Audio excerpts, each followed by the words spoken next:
ওম জয়তু লোকনাথ, জয় বাবা লোকনাথের জয়, জয় বিশ্বাসনাথ বাবা লোকনাথ, জয় বারোদির ব্রহ্মচারী বাবা লোকনাথ।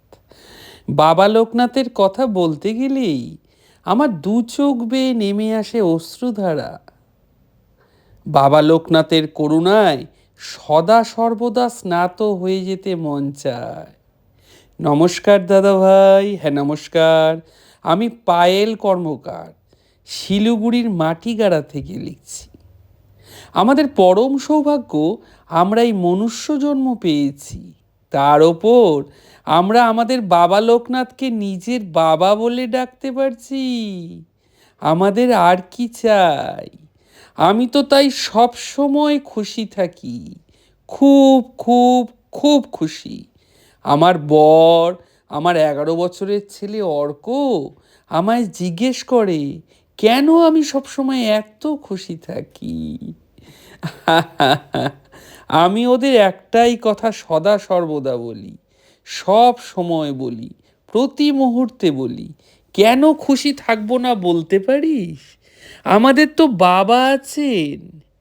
আমার ছেলে বলে, তাহলে মা, আমি কেন সদা সর্বদা এত খুশি থাকতে পারি না? কারণ তোরা যে ভুলে যাস আমার মতো তোদেরও যে সর্বশক্তিমান বাবা রয়েছে, তার নাম জয় বাবা লোকনাথ। তাই তো তোদের বারংবার মনে করিয়ে দিতে হয়। তা না হলে তোদের খুশি থাকতে কে বারণ করেছে বল দেখি? বাবা আছেন এটা মনে করে সব সময় খুশি থাকলেই হয়ে গেল। আর একবার খুশি থাকার অভ্যাস করে নিলে দেখবি সব সময়ই খুশি থাকতে পারছিস। আর কখনোই কোনো বিষয়ই তোদের মনের আনন্দ কেড়ে নিতে পারবে না। খুব সুন্দর। অর্ক এটা শুনে বলে, সত্যি মা, এটা কি সম্ভব?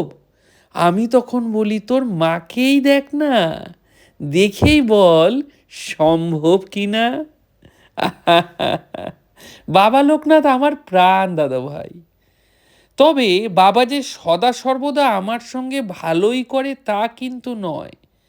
বাবা কখনো কখনো আমার টেস্ট নেন, কিন্তু প্রতিবারই আমি বুঝে যাই যে আমার পরম প্রিয় বাবা আমার টেস্ট নিচ্ছেন। ব্যাস, আমি হেসে দেই। এমন কিছু টেস্টের কথা এখন বলি। একদিন দুপুরবেলা অর্ক স্কুলে, ওর বাবা অফিসে, আমি রান্না করছি। সব রান্না হয়ে গেছে, শুধু ভাতটা করব। এমন সময় দেখি একমাত্র সিলিন্ডার সেটা শেষ। যে গ্যাস দেয় তাকে ফোন করি, ফোন বলছে সুইচ অফ।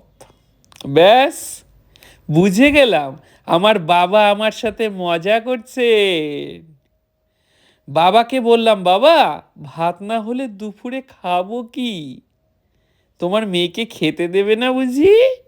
আর তোমার ছেলে, তোমার নাতি, ওরাও কি তবে না খেয়ে থাকবে? কথাটা ভাবাও শেষ হয়েছে দাদা, অমনি কলিং বেলের আওয়াজ বাইরে। দেখি পবিত্রদা এসেছে। এসে বলছে, বৌদি গ্যাস লাগবে নাকি? বোঝো কাণ্ড।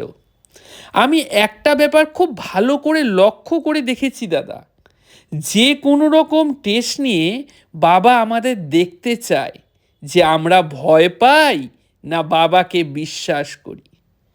যদি তুমি ভয়কে হারিয়ে বাবাকে বিশ্বাস করতে পারো, তাহলে সেই মুহূর্তেই তোমার টেস্ট বন্ধ।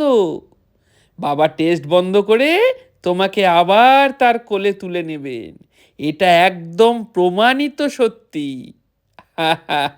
জয় বাবা লোকনাথের জয়, জয় বিশ্বাসনাথ বাবা লোকনাথ। হ্যাঁ, জয় বাবা লোকনাথ, জয় বিশ্বাসনাথ বাবা লোকনাথ। বাবা লোকনাথকে বিশ্বাসনাথ তো এই কারণেই বলা হয়, কারণ আমাদের বাবা সদা সর্বদা সকলের মনে নির্ভেজাল বিশ্বাস রক্ষা করে চলেন। বাবা মাঝে মাঝে টেস্ট হয়তো নেন, কারো কম কারো বেশি, যার যেমন বিশ্বাস সেই অনুযায়ী তার টেস্ট বা পরীক্ষা তিনি নেন। এবং সেই টেস্ট বা পরীক্ষা নিয়ে তিনি বুঝতে চান, তিনি মাপতে চান তার সন্তানের তার প্রতি বিশ্বাসের লেভেল কতটা, ভরসাই বা কতটা। আর যদি তিনি বুঝতে পারেন যে সেই টেস্ট নিয়ে তার সন্তানের তার প্রতি আকাশ ছোঁয়া বিশ্বাস ভরসা, সত্যি সত্যি বাবা সেই মুহূর্তে টেস্ট বন্ধ করে নেন এবং তুমি খুব সুন্দর বলেছ যে বাবা আবার কোলে তুলে নেন। একদমই সঠিক। জয় বাবা লোকনাথ, জয় বিশ্বাসনাথ বাবা লোক।